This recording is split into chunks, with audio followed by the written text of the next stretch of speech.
Thursday, everyone, and thanks for keeping it locked on Wildcats. I'm your host, Mike Luke. All right, we're going to break down in depth the LA schools right now, what you need to know about the matchups and everything going forward. Let's get started here on Locked On Wildcats.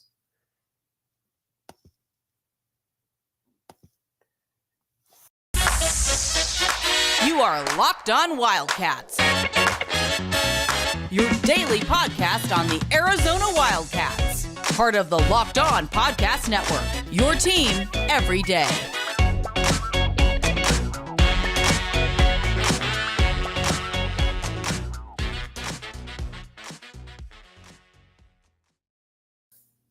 Thanks for keeping it locked on Wildcats. I am your host, Mike Luke. All right, Arizona basketball. We broke down ASU. We're going to talk now a little bit about the rest of the conference, where everything stands, and where Arizona would look in the grand scheme of things if Arizona were to win out for the rest of the season. Now, we broke down ASU yesterday. Don't think ASU is very good. You know what? That's just kind of the way it is. But we're going to talk a little bit about why ASU can't be better in the in-state and what maybe they could copy from Arizona. And then we're going to get into a little bit of the LA schools. But first, if you watch ASU, there's no reason they shouldn't be better than they are. Because, again, I'm not expecting you to be Arizona, but you're in a major market and you're in a city that is producing top-flight basketball talent left and right. And none of it goes to ASU, ever. And that, I think, is the problem, is that it just never – kids are just not interested in going to ASU. You got to make ASU interesting. And first, you got to be able to win. But even more so than that, when you get to ASU, you got to be able to put a product on the court that I think people are fascinated by. And right now, ASU just does not have any of that.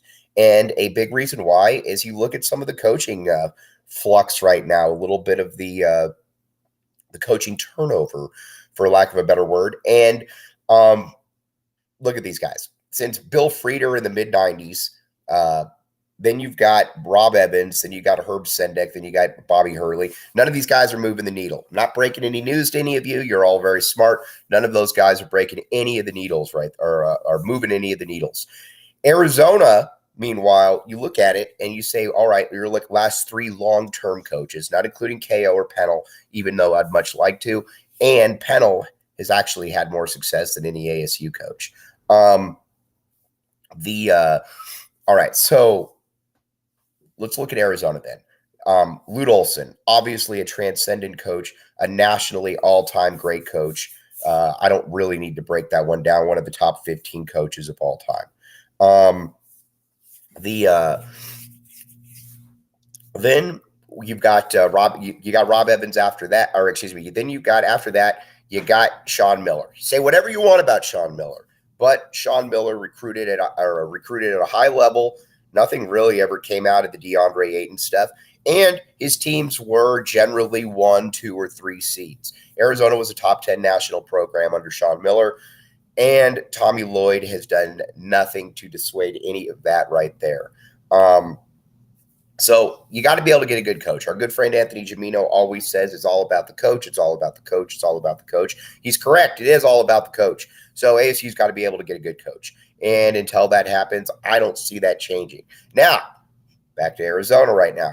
Tommy Lloyd, I think, is on the verge of doing some pretty impressive stuff right here. By pretty impressive stuff, I mean that he's about to reel in, I think, a 2024 class that's probably going to be in the top 5 in the country.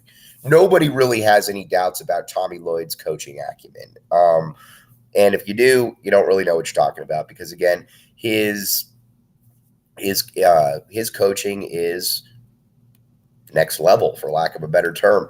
When you're about to win the most games in college basketball history through 2 years, you're doing something really well. And we're going to talk about that in a second. But first, let's talk about FanDuel. All right, FanDuel.com/LockedOnCollege. Make every moment count here. FanDuel Sportsbook. FanDuel is where it's at. Now, again, this is the time of the year that everybody wants to bet on games, bet on basketball. Football's over, but you got the draft right around the corner. You can bet on baseball as well. There's a lot to like with FanDuel. And again, there's a reason that it's so popular. It's because it works like all the other stuff here. FanDuel.com/LockedOnCollege. Check it out. Again, FanDuel. You will not regret going to FanDuel. Again, check it out, FanDuel Sportsbook.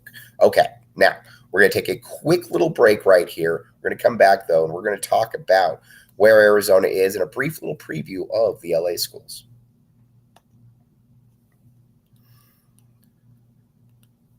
Thanks for keeping it locked on, Wildcats. I am your host, Mike Luke. All right, we got a lot to get to here. We are now going to talk about what a win for Arizona basketball would mean. What a win for Arizona basketball would winning out would mean. Now, again, we went over ASU. We also went over a little bit of why they're crummy. But there's also some other factors in play for Arizona. You got to be able to beat the LA schools. If you can beat the LA schools, then I think you're squarely looking at a number one seed. And that's going to be a tough task. Again, we're going to break down position by position tomorrow because, again, how big that is. And then next week's going to be all LA school week. But a win I essentially guarantees you a number one seed. It's kind of the old Lute Olson mantra, too, that, you know what, if we win going into this, or if we win going into this, it doesn't really matter. You can get home early. You can relax. I'm not saying Arizona's going to do that because Vegas is a lot of fun. Pac-12 is going to look to win that one. But, again, very important to put out here, though, Arizona needs to be able to at least split with the LA schools. If you split with the LA schools, worst case scenario, I think you're looking at it too.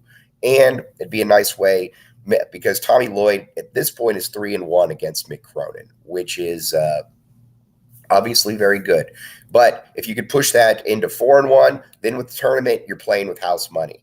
Now, Arizona has something going for it that the rest of the conference doesn't really have. And what I mean by that is Arizona has a resume, an out-of-conference resume that stacks up very, very favorably against pretty much anybody out there. Because, again, if we've been over, you got to remember, you got Tennessee, you got Indiana, you got San Diego State, and you got Creighton.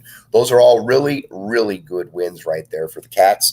And it's something where I think that Arizona can kind of bank on because it's not like you can just look at it like UCLA and say, well, you don't really have any good wins. Arizona's got those good wins, and they're going to have opportunities to get more. Honestly, right now, if UCLA were to beat Arizona, that would be UCLA's only good win of the season or only really good win of the season. I'll put it to you like that. I don't really buy into Maryland. So what needs to happen for all of this and what would all this mean? Come back with us. We'll break it down.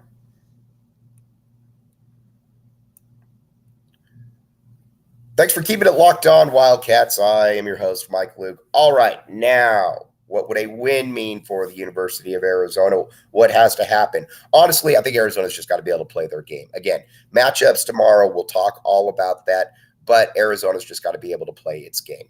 Because, honestly, Tommy Lloyd is a better coach than Andy Enfield. I think we know that. But you know, you still got to go out there. And Andy Enfield has given Arizona problems in the past because, again, he throws out a pretty talented long lineup that Arizona's going to have to deal with. Same with UCLA. Now, UCLA is obviously much better than USC, but Arizona's got some massive advantages there. And I think if you're Tommy Lloyd, you feel pretty comfortable that if you could take care of those massive advantages, that you're going to come out of there victorious. Again, LA schools are not an easy place to win, but you also got to remember, though, this isn't like McHale, where you go into McHale and it's difficult because you're like, all right, well, this isn't going to be easy for me. Pauley, people generally don't show up. USC, I don't even know. Do they still play in the Galen Center? Totally not sure about that. But Arizona, I think, is in a very, very good spot right now, which is kind of where you want to be. And again, big tip of the cap to Tommy Lloyd because National Coach of the Year, and I believe he should be again. What he's done has been absolutely astounding. And Dave Hickey, President Robbins, for having the foresight to make this hire. The guy's an absolute boss. And I think we know on the West Coast right now that Arizona is pretty much the name trending because keep in mind, you look at the recruiting rankings, Arizona is over UCLA. You look at the national rankings, Arizona is over UCLA as well. So that's where we're at. Losing my voice a little bit of a shorter pod. We'll be back with you tomorrow, though, for the full 20 minutes. But everybody out there, you have a great Thursday. And as always, you have been listening to Locked On Wildcats. I'm your host, Mike Luke. Have a great rest of your day. We will talk with you.